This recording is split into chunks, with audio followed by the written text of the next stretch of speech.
Hi guys, I'm Pamela and I just wanted to go over some basics about making cookie dough. I have worked very hard for the last couple of years going through lots of different recipes and formulas and processes in order to find something that I consistently got a great product and that I really enjoyed, that tastes great, has great texture. So this is my method for making sugar cookie dough. In here, in my KitchenAid, I have already creamed 1 pound, which is 4 sticks, 1 pound of butter, soft, room temperature, and 1 cup of white sugar, 1 cup of brown sugar. That brown sugar, you want to make sure you pack it in there really good. And I've creamed it for at least 5 minutes. Now you want to do that so that those fats and sugars really get incorporated for the best texture. So now I have already creamed, just to save us some time. I think everybody can follow how to cream together butter and sugar for 6 minutes, 5 to 6 minutes. So now I am going to add my combination of extracts. I've used 4 teaspoons of extract in here. I use different combination of real vanilla and also some emulsions that you can find online. So we're just going to mix this in, trying to get every drop of that wonderful essence. Give that a quick mix. Then I'll be adding 2 very large cold eggs. Now when we whip this butter and sugar, especially when we do it for 5 to 6 minutes, you're going to create heat. So the cold eggs will actually help cool down the butter and the sugar. I just find personally that it gives me a better texture that way.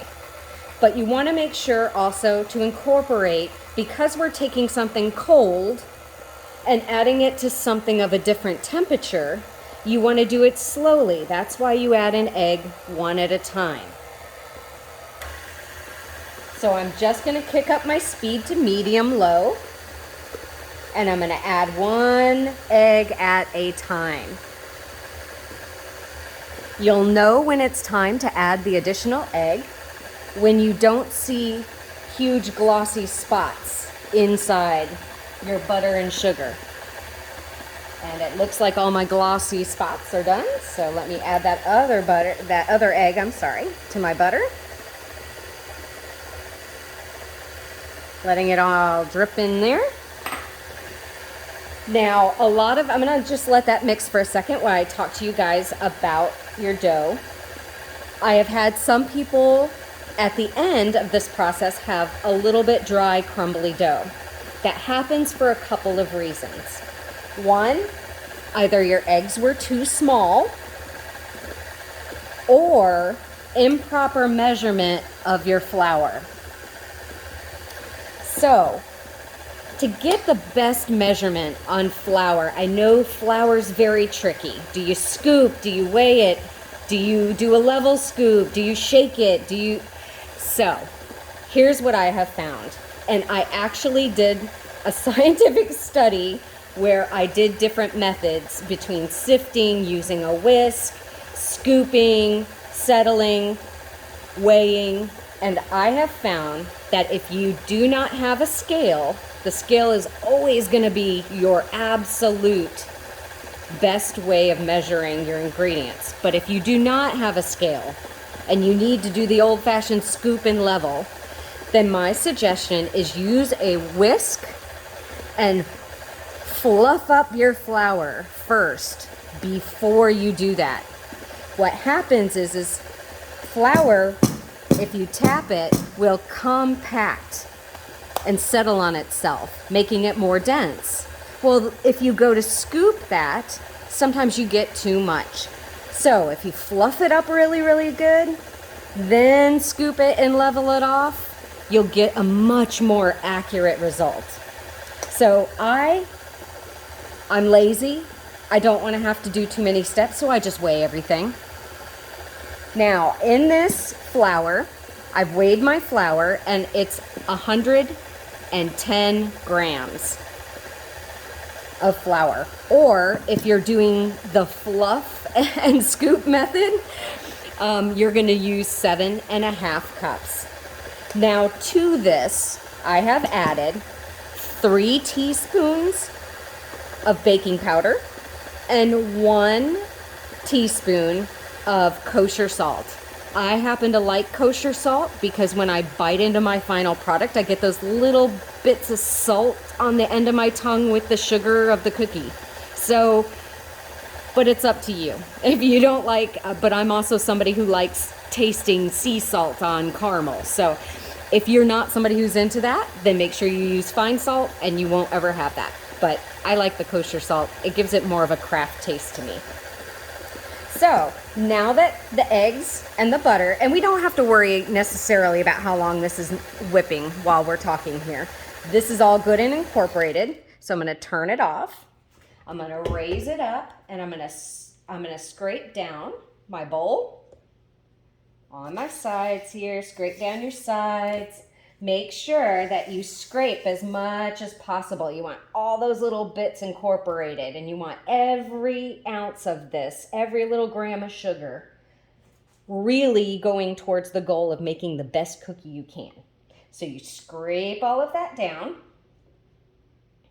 All right, let's get this butter off of here so it doesn't fall on me. I'm gonna take and add all of my flour. And I'm just going to add it like so. Now, if I were to just turn the mixer on, I would end up wearing all of this flour. As you can see, my favorite KitchenAid, I believe, is only a 4-quart bowl.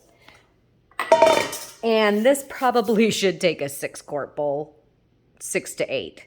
But I make it work. So I let that kind of settle. I put it back into my KitchenAid. Now, we talked about all that flour. If I were to start this right now, flour's gonna go everywhere. I don't want that to happen. So the most sanitary way I have found to prevent that is to create a plastic shield. So I use some of this shrink wrap, stretchy film, shrink wrap, and I actually make a skirt or maybe a hat, I don't know. So I wrap this around here, around my bowl, so that none of it comes up and out. So let's now mix this, but you're gonna mix it very low and very slow until it all gets incorporated. Then you wanna continue mixing until it just about comes away from the sides of the bowl, and then you're done. You do not want to do this process too long. I would rather you do more of it by hand than using a mixer, only because as we're agitating all that flour into there, it starts creating more gluten. Gluten gives structure, but sometimes it can give too much structure. So that's when you tend to get a tough, hard cookie, is you may have overmixed. So let's see about how long you should be mixing for. So low and slow. Hopefully you have a way of preventing all your flour to come up and over the sides. As you can see, it kicks it up, but that's okay. We're just doing low and slow until all that flour really has a chance. I kicked it up just a little bit, but still in the low category. Now I can see that I've got a pretty good lump of dough in there, so I'm going to stop, remove this plastic, and as you can see, let me unlock my machine. Here we go. Now we've got some dough, but you can see I can't roll this out yet. It's pretty still mushy, but you don't want to keep mixing. Let it be. You're gonna take your paddle off, and now is the fun part. Now you're gonna take all of this dough, this sticky dough. I use my fingers. I cook a lot with my hands, so please forgive my fingers. I did clean them. And remember, it goes through the oven so it kills any bacteria. All right, so clean off your paddle best you can. Now I have all this sticky dough inside here. I'm gonna take, this is just a bench scraper that I have, and I'm gonna clean out my bowl. And this is called turning out your dough.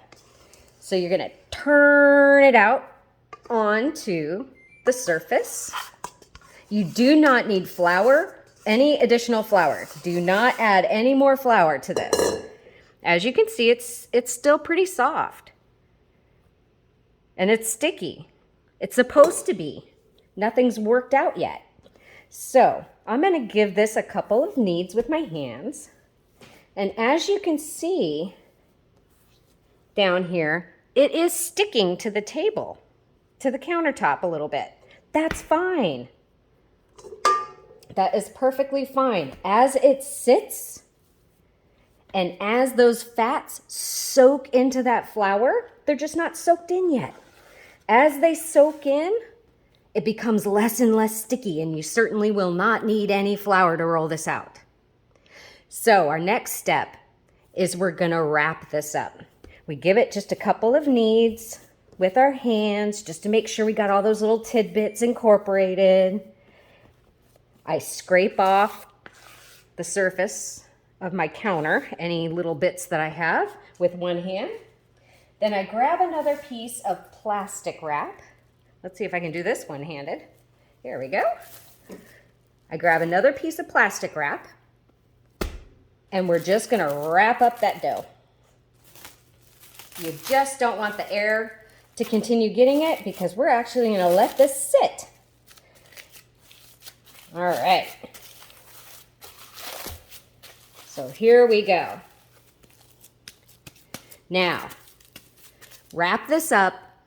Do not refrigerate it. If you are going to use it today, do not refrigerate this.